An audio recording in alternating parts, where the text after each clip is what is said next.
के दुश्मन को अपनी जान कहते हैं, मोहब्बत की इसी मिट्टी को हिंदुस्तान कहते हैं, मोहब्बत की इसी मिट्टी को हिंदुस्तान कहते हैं। जो दुनिया में सुनाई दे उसे कहते हैं खामोशी, जो आंखों से दिखाई दे उसे तूफान कहते हैं, उसे तूफान कहते हैं।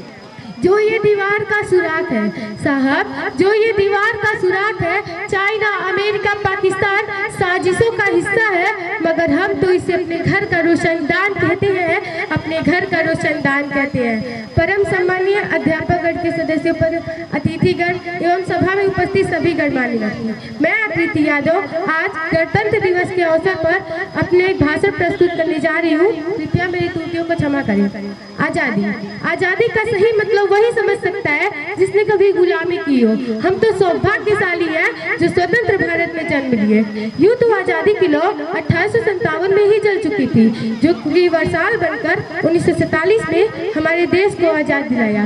लोग मर जाते थे, मिट जाते थे, फांसी चढ़ जाते थे, फिर भी अपनी देशभक्ति को साबित कर रहे होते थे। उसके बाद 62, 65 और 71 में अपनी सुहाग गंवा देने वाली औरतें जब घर के हालात कुछ ये हो जाया करती थी कि प्यार भी भरपूर गया, मांग का सिंदूर गया, नन्हे नौनिहालों की लंगोटियां चली गई, छोटी छोटी बेटियों की चोटियां चली गई, बाप की कमाई गई, भाई की पढ़ाई गई, बाप की कमाई गई, भाई की पढ़ाई गई। ऐसा एक विस्फोट हुआ, पता ही चला नहीं कि पूरे जिस्म की हुई कई बोटियां चली गई। और आपके लिए तो एक आदमी मरा साहब, किंतु मेरे घर की तो रोटियां ही चली